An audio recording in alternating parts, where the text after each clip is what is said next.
Bon, salut mes chers élèves. Donc aujourd'hui, on va savoir comment dégager les éléments du schéma narratif d'un conte.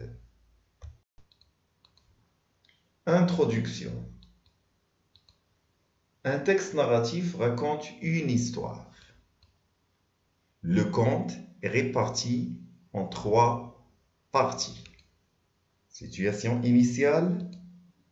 Donc au début de l'histoire, il faut préciser les personnages, le temps de l'histoire, le lieu de l'histoire. Qu'arrive-t-il au début de l'histoire? Deuxième partie, situation du milieu de l'histoire. Ce que veut ou va faire le personnage. Finalement, la situation finale.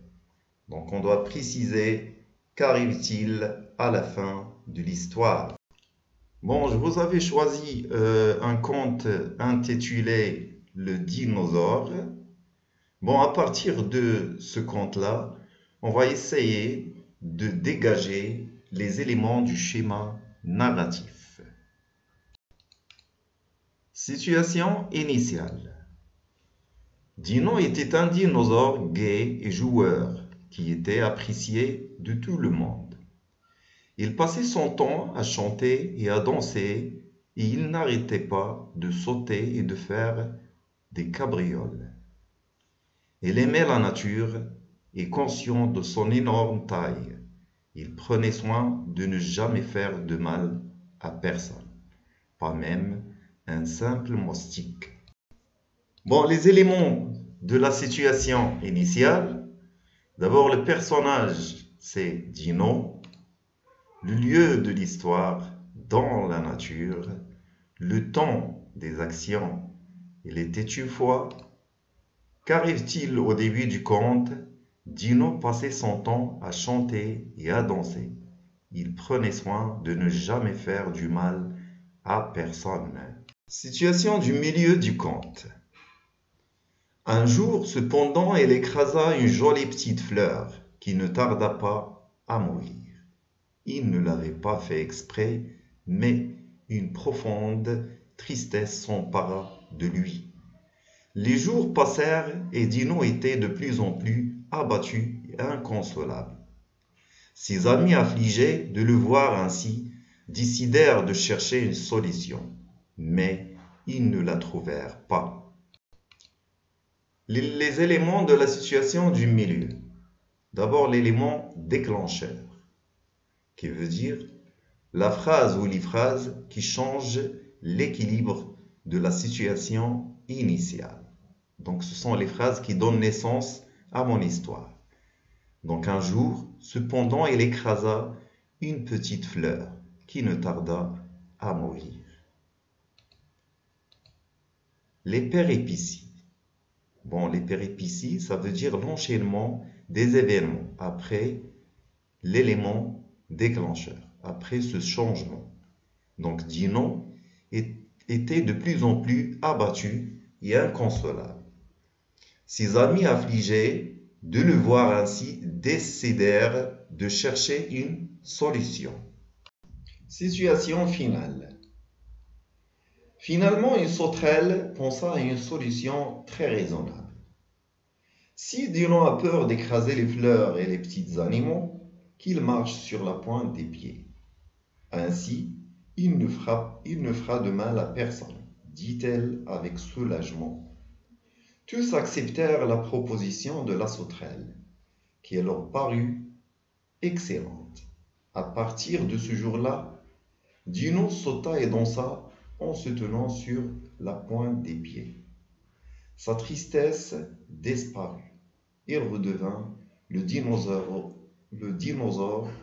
heureux et aimable qu'on avait toujours connu.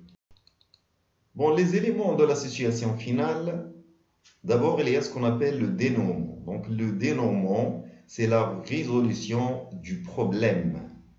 Donc là, une sauterelle proposa à Dino de marcher sur la pointe des pieds. Et comme ça, il ne fera pas de mal à personne.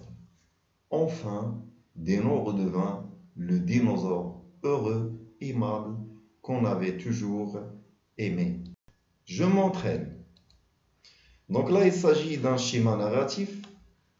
Donc à partir de ce schéma narratif, on va essayer de raconter le conte La frousse de Monsieur le chat. Bon, dans la situation initiale, vous avez le personnage, le chat. Bon, qu'arrive-t-il au début? Donc il se repose. Où ça? Dans son lit. Quand? Le jeudi, au matin, ou bien au moment de faire sa sieste. Donc l'élément déclencheur, qu'arrive-t-il? Une ombre apparaît. Qui est le menacé ici? C'est le chat. Où la menace a-t-elle lieu? Donc à l'entrée de sa chambre. Les péripéties. Qu'est-ce qu'il fait pour se mettre à l'abri de la menace? Donc que fait le chat pour se mettre à l'abri de la menace? Le chat crie. Qui est là? Répondez. Il implore, épargnez-moi la vie. Il offre son or et ses bijoux. Situation finale. Comment le personnage principal s'en sort-il? Bon, la souris s'enfuit de peur et le chat n'a pas eu de repas.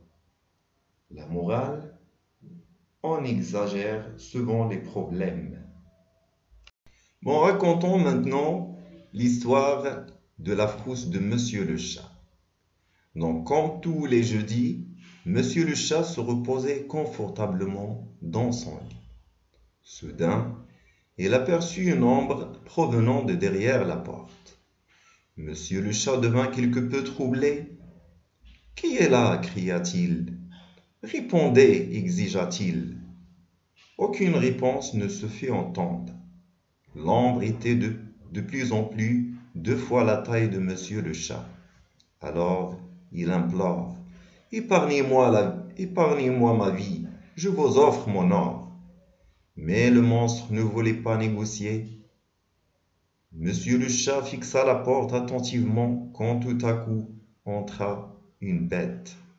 C'était une souris qui s'enfuit de peur et le chat n'a pas eu de repas. Merci pour votre attention. À la prochaine.